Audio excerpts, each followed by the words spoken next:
What's going on, everybody? Welcome to the Backpacking Podcast. As always, John Kelly is here with Jeremiah, the king of backpacking, Stringer. And Jeremiah, how are you? This beautiful 62-degree day in February. I've been texting one of my buddies that lives up around Massachusetts. And, up there, it seems like transmissions are freezing up because it's so cold. And I texted him a picture of where I rode my bike down to the lake yesterday, and it was 70 degrees. There was literally someone swimming yesterday. Dude walked down the ramp and That's crazy. He took his pants and shirt off and just jumped right in. He got back out, and I was like, is it cold? He's like, yeah. It's really cold. But it was like 70, so. Yeah, well, I took my little girl. Her birthday was on Sunday, and we got her first bike with training wheels. So we were doing that today, and then she wanted to get her scooter out for a little bit, and so she did that. And so that's what I was doing this afternoon before we started filming this thing. Oh, you're getting to soak it in, dude. I was talking to some of my students at school because a lot of times we'll go to the same gym and there's basketball court, and I get to play basketball with them. And I was talking to one of them, and I was like, do you think there'd be more people out at the outside basketball courts around town instead of inside? Because I heard there's a group going this afternoon. And I don't know, dude. It's so beautiful. So I don't know which to pick. Maybe I'll just drive by the outdoor courts. And it looks like March is going to come in pretty nice too. Like, at least down here in the South. I mean, I haven't always thought of Kentucky as the South. I've always thought it as the southern Midwest. Yeah, it's like the tip of the South. Yeah, but now it's like it feels like the South this year. It's been really, really warm, and I have a trip coming up here in like a week or so, and I've been looking at the weather. I'll be in Virginia. I think we might get a little bit of rain, but the temps are not going to be in the teens or anything crazy like the last trip. Last trip I was on, dude, I think it was a low of 17 degrees overnight. I remember that. Yeah, I remember that, man. That's cold temperatures for Kentucky. That is cold. That's just cold, period. I mean, now if you're Miyagi or Jeremy from Midwest Backpacker, yeah, maybe not so much, but for us normal people, that's cold, man. I talked to Mr. Backpacking with Jason, sir, on Saturday, and he was telling me about the guys had invited him to go up and go to the frozen butt hang or whatever they call it. Right. And I was like, dude, what was the weather like? And he said, I think it was 20 below. And that was like not counting the wind chill or anything like that. And I was like, did you go? He's like, no, that is so cold. All those guys are awesome. I would love hanging out with Shug and Miyagi and all those guys. But all we would be doing is sawing firewood or cooking. Those are like your two. That's the two go-tos. That's it. Okay, so got a plan for today. Now, you said you might want to go on a rant real quick, so I'm going to let you do your rant first before we get into our topic for today. So, Jeremiah, fill me in on what this rant is that you want to talk about.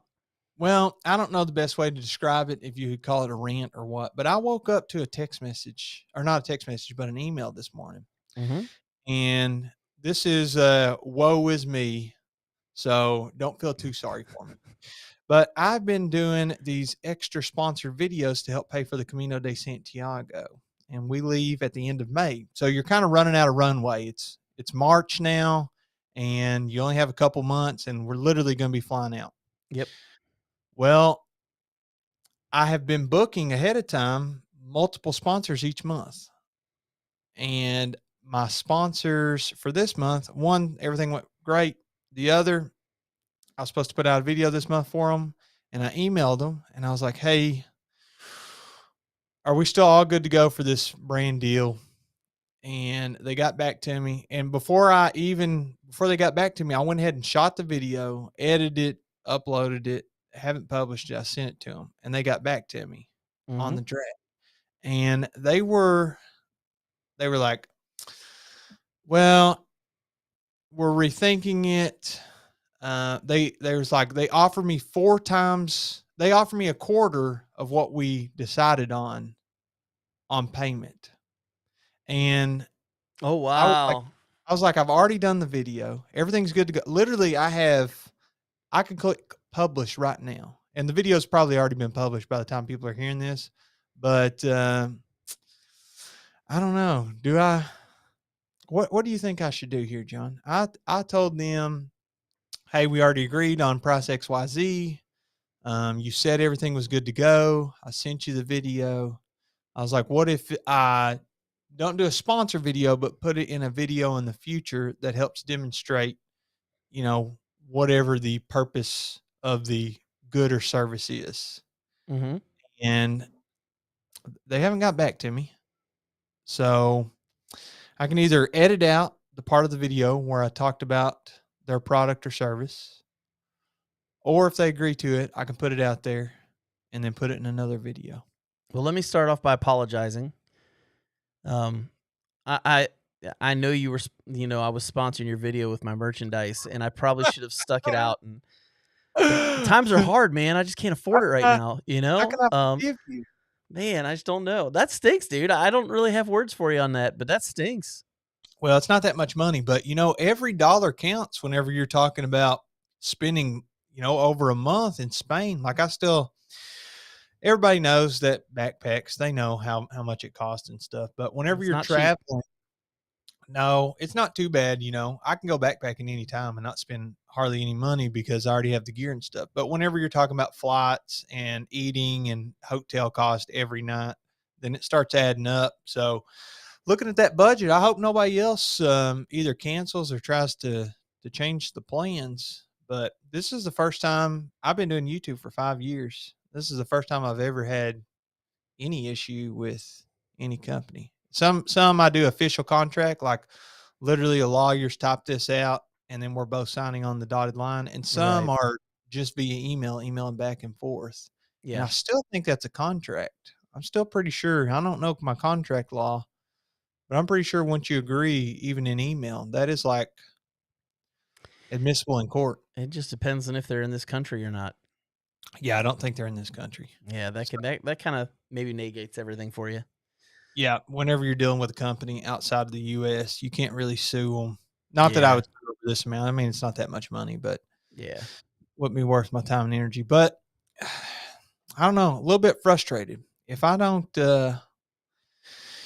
how honorable is Jeremiah Stringer? Do I totally roast this company to the dozens of viewers that are potentially going to see my channel? You are regionally popular. Yeah, I don't know. Well, hey, how about this? All right, hit me. Here's something that's frustrating to me. Yes. I have never hiked out west. Oh, bro, I have you're never missing out. hiked out west. And so I'm planning that this year is the year that I hike out west. Possibly in Colorado in the fall. So kind of excited about the possibility of that. Where you Um, think about in Colorado? You got any? I can't really Any say idea? right now because it's Okay, it's with a buddy, and I don't know if I can say or not. Maybe I can, yeah, maybe I no can't. worries. I don't know.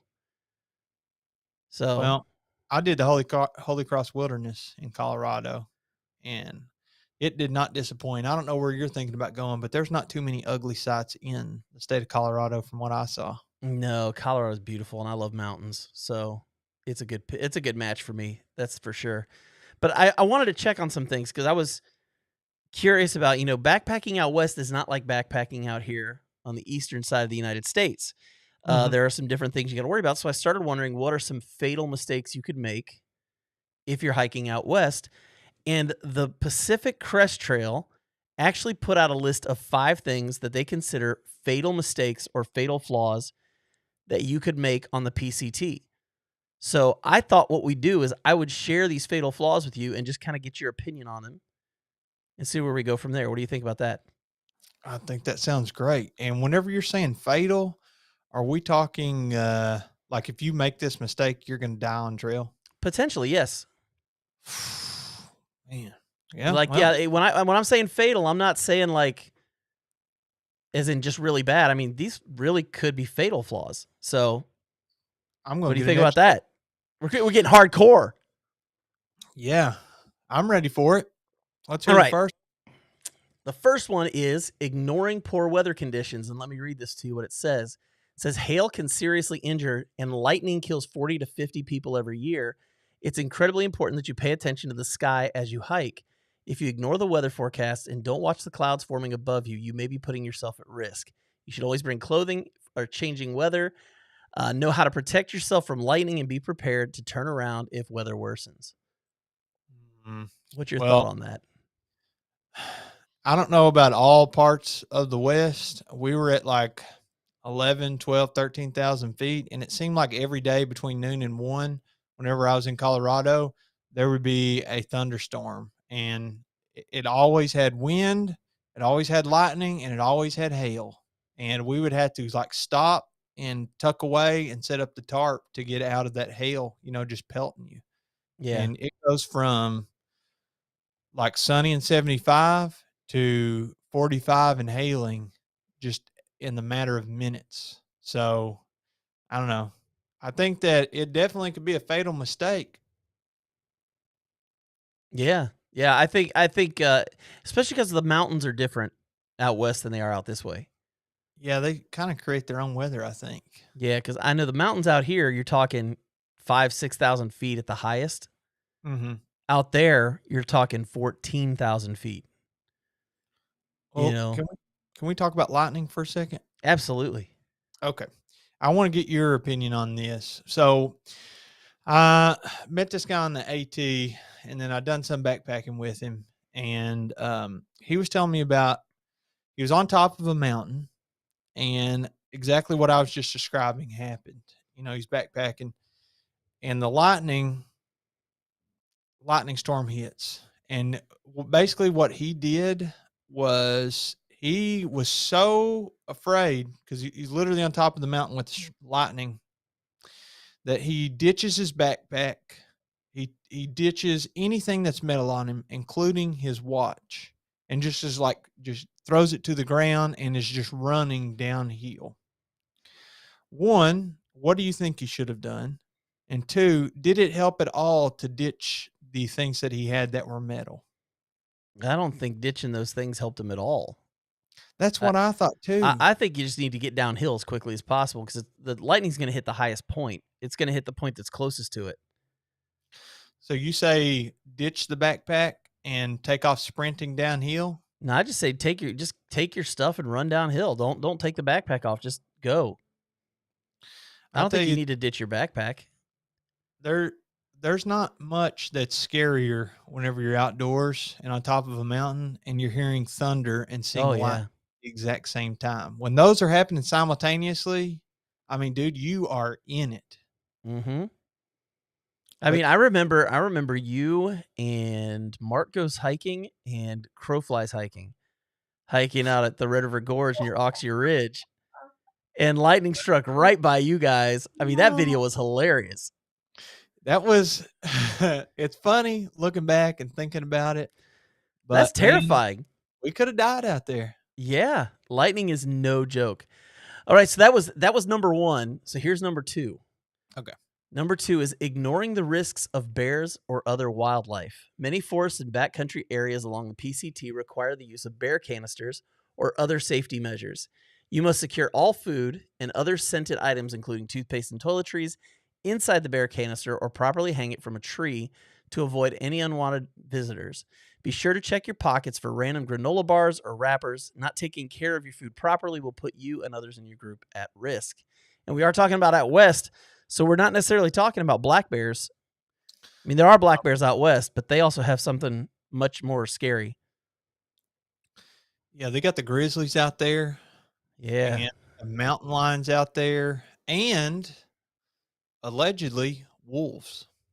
Mm. They are Yeah. they are trying to, it's my understanding, basically repopulate wolves amongst some of the northern states out west. And Yellowstone especially was one of the places they were doing that. Okay. Do you think that's a good idea?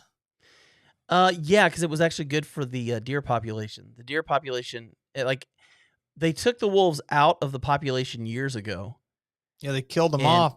I'd assume they were killing livestock and stuff. well, what ended up happening was it messed the ecosystem up, You like which saying animals whenever they lived and killed, which ones didn't. And I believe now I could be wrong, and if I'm wrong, somebody comment on this, online somewhere. But I believe the deer population almost became like overwhelming because there was nothing to keep the population down. Yeah, that's something that a lot of people don't think about whenever it comes to animals is the population control. You know, some people are on the fence of like you should never shoot a deer, and there's even people that argue um, you can artificially change the amount of animals in the population by doing. I mean, basically, it's birth control techniques. Like there's certain things you can do to the male that make it where they are no longer going to be able to impregnate any of the female deer. I don't remember what I was looking up or who it was, but they were talking about it didn't seem very effective to me because I think you had to tranquilize the deer and then you had to either chemically castrate it or physically castrate it. And then I was like, how many times are you going to have to do that? Because deer just multiply if you don't hunt them, Well, you and know? the thing with deer is when they become overpopulated, you see more damage to the land, and Uh-huh. the deer themselves are less healthy because the food sources become less because there's And more deer fighting for those food sources. car accidents too. Like Yeah. there's a lot of deer that are hit by cars. Yeah, it's deer hunting is not evil. So In not some not places it's necessary. so deer is just one example Yeah. whenever it comes to the wildlife. Like I was talking about the wolves. I was curious if you thought it was a good idea or not. Because some people are on one side of the fence and they're like, dude, wolves can literally just like rip your child apart. It's out on the farm and it sees the kid by itself and it can just basically abduct it and eat it. Mhm. I don't know how often that happens. I'm sure, unfortunately, that has happened. Um, but I would say, it's like a balance, like you're saying. You want predators and prey, and it helps the ecosystem go around. Because if you think about it, humans are like the X factor that's changed everything. We Right.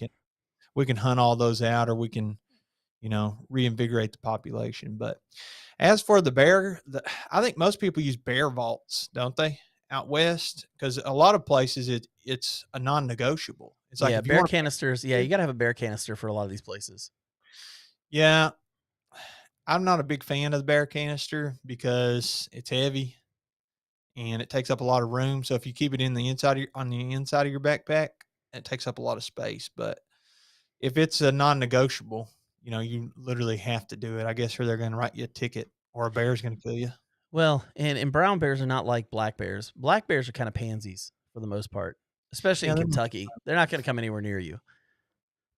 But brown bears, I mean, you might as well be food for some of them. Well, the number one thing that I always think of is the little critters, like chewing a hole through your tent, a mouse chewing a Yeah. hole through your tent, or something like that. I'm never really concerned about toothpaste and stuff though.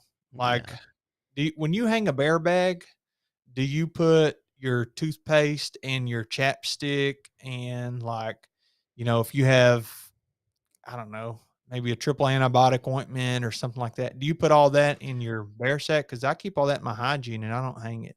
I don't put, like I don't put antibiotic in, but I do want my toothpaste in there, and if I bring, some of that wonderful beard balm from our friends at Backpacking or Back Out what Outdoor Beards. How did I forget what the name of the company from Outdoor Beards? Good thing this isn't sponsored. Um, if I bring that with me because it smells like chocolate, I'll put that in there and, I'll hang it just because, those are stinky things, and I don't want stinky things in my tent or hammock. So, Yeah, that's a hot topic though, but I would definitely, if I'm somewhere that it's required, you probably wanna use that bear canister because they have on a lot of those trails out west, it's my understanding that they police it more than, like, on the AT. How often do you see a ridge runner or like I don't know, a park employee that's checking permits and stuff? you'll see them more in the Smokies than you will anywhere else, I think, out east, and that's about it. Yeah, so I'm thinking out west, and I could be wrong on that, but I think that your permits and stuff have to be checked. Like, there's so many permits and that kind of stuff. Yeah. So I don't know if they catch on to the bear vault or the bear canister or not. Yeah, but it's definitely something you gotta pay attention to when you're out west. Okay, the next one I think is a very common sense one, but not telling people your plans. The golden rule of outdoor adventures: tell at least one person where you're going and when you plan on getting back. Whether this is a spouse, your mother, a friend, or a neighbor, make sure they know what to expect or when to expect you to return and the route you plan on taking. If you don't make it back on time, the person can alert search and rescue crews and guide them to where you might be found. Well, I have something I'm really wanting to talk to you about on this. I'm going to save it for just a second, but yeah, typically what I do whenever I'm backpacking is I tell Bridget, my wife, like, "Hey, you're going to hear from me regardless because I got my Garmin inReach." And Right. then, if somebody else is with me and mine malfunctions or something, I'll try to at least be like, "Hey, can you send her a text, letting her know that we're at camp and I'll contact her at this time." But it if it's like gonna be a little bit sketchy or I'm going by myself, I will leave a very detailed plan. Like, hey, here's a map, and on the map, this is exactly where I'm expecting to camp, if possible. This is where I'm going to be at kind of day two, and so on. But out west, I guess it's a different beast. You definitely want to still do that, but I don't know. I feel like it's more dangerous. Yeah, I know for me, I take a Zolio with me, and every time I start my hike, I send my location to my wife, and then whenever I get to where I'm going for the night, I send another location. So they know that during the day I was between these 2 spots, Hmm. and there's actually a setting if you wanna use it where it will every, like, hour or whatever interval you want, it'll send your location. Does that kill So your battery? no, actually doesn't really bother the battery much at all.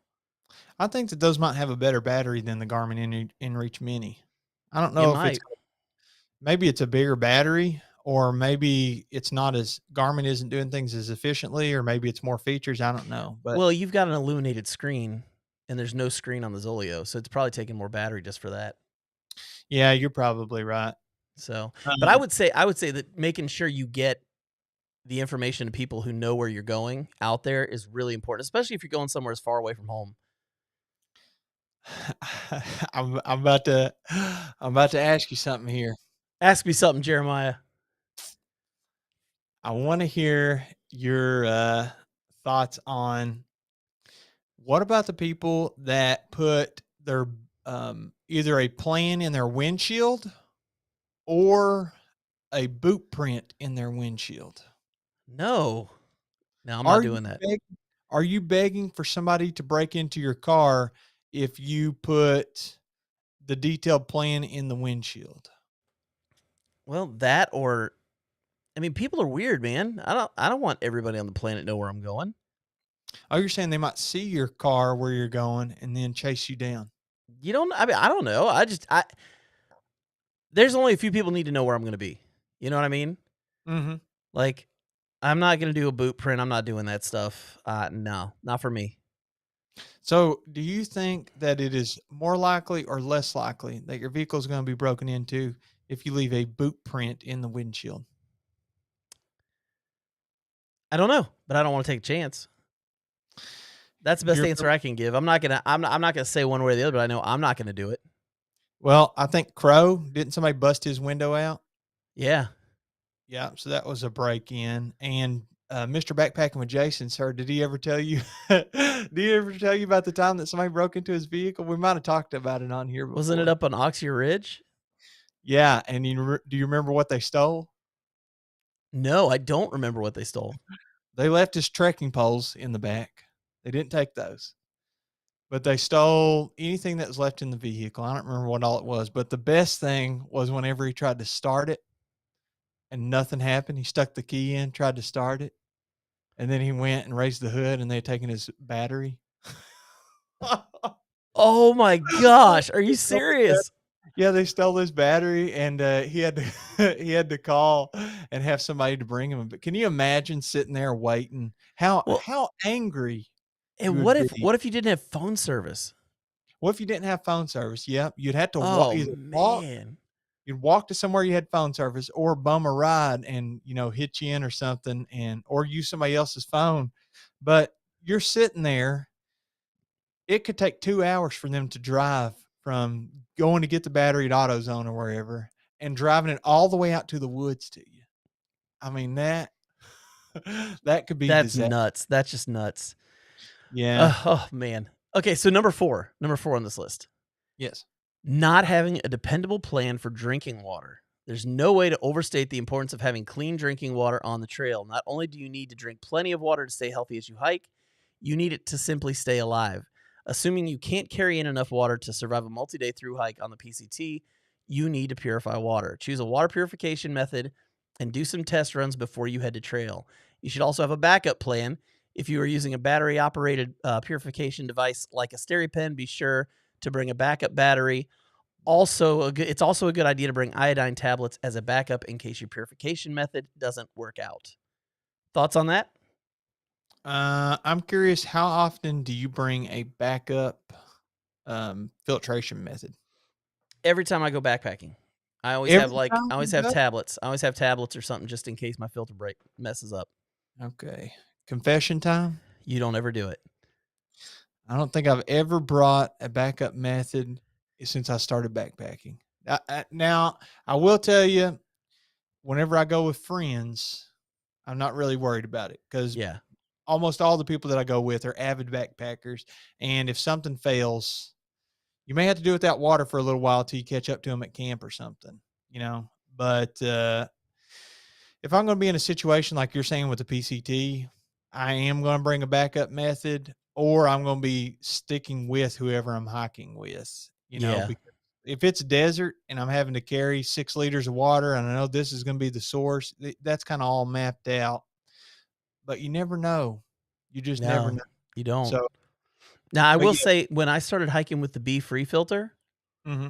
um, I had heard so many people say bad things about it Uh-huh.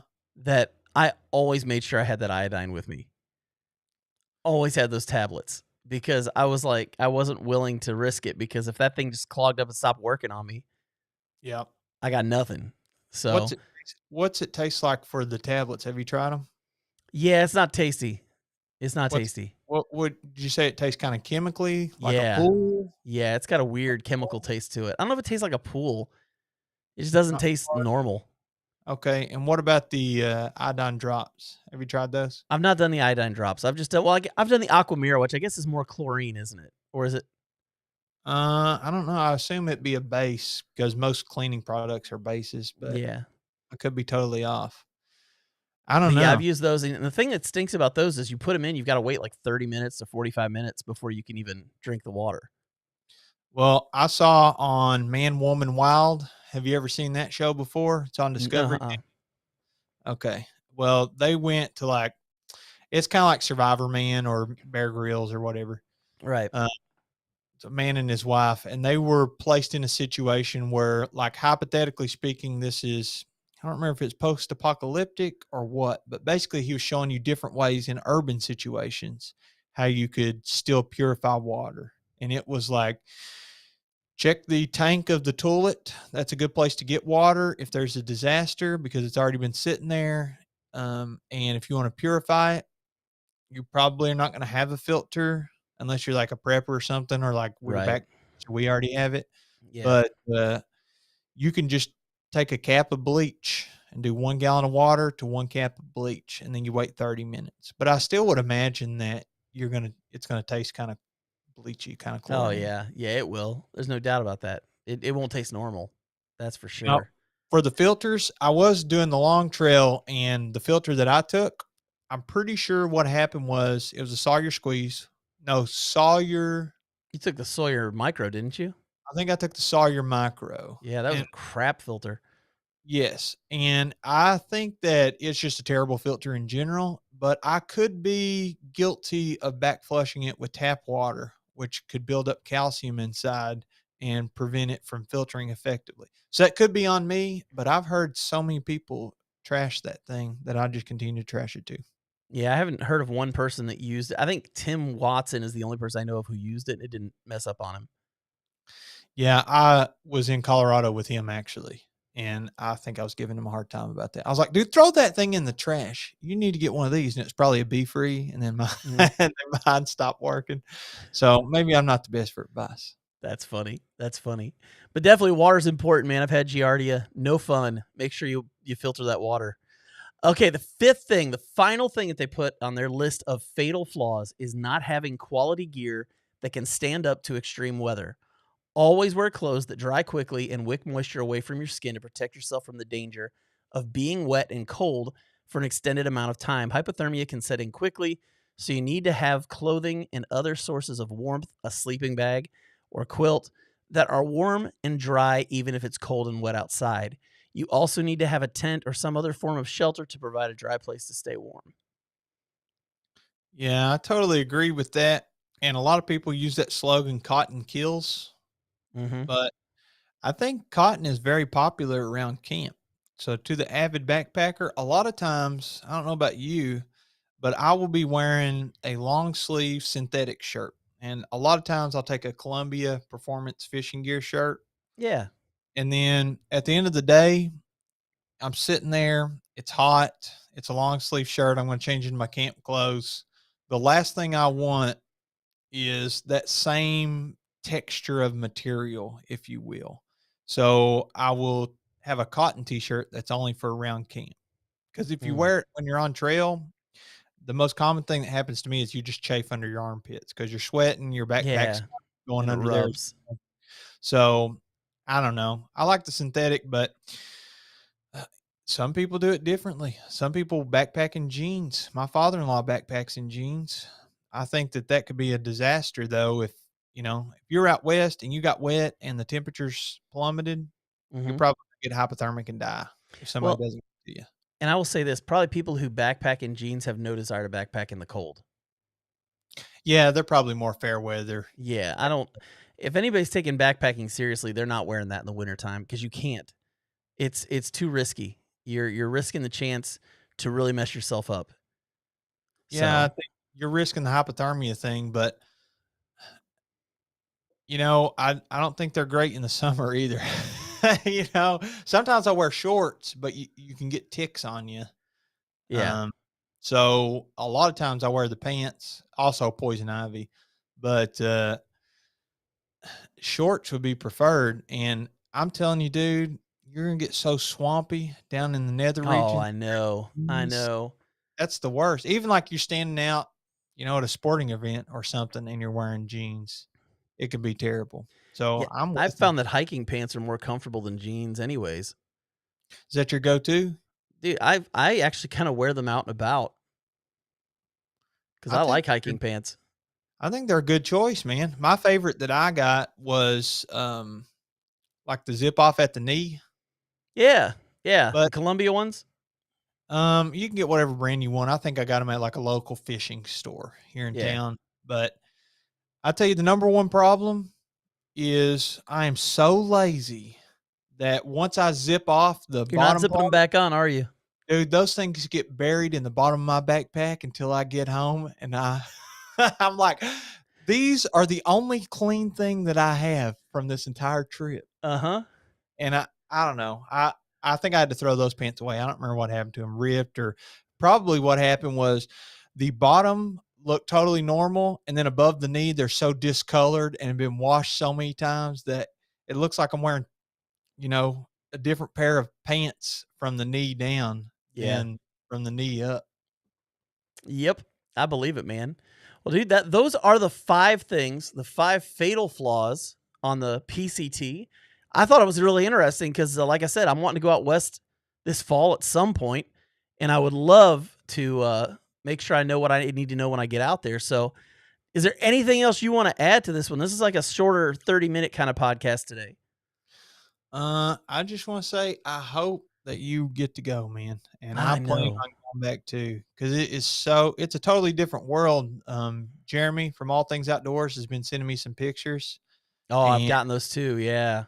he's out there and he's got a Bronco. If y'all like off roading and stuff, you can check out his channel, but he has this newer Bronco, and he just for some reason just decided to drive out west. He's been sending me pictures of arches and the snow, and dude, it's like Mars. It's crazy. Amazing mountaintops. Yeah, but that's all I had to add. Yeah, Oh I thought those were all really good, man. Good oh, points. yeah. And like I said, man, these are from the Pacific Crest Trail Association. So this is actually from the PCT Association. So they're pretty legitimate things to have to know in your brain. Your backpacking repertoire. You ever have one of those times you try to get a sentence out and it just doesn't happen? I'm having a stroke. That was that moment right there. So with that said, for myself and Jeremiah Stringer, we will catch you guys on the next one. Adios.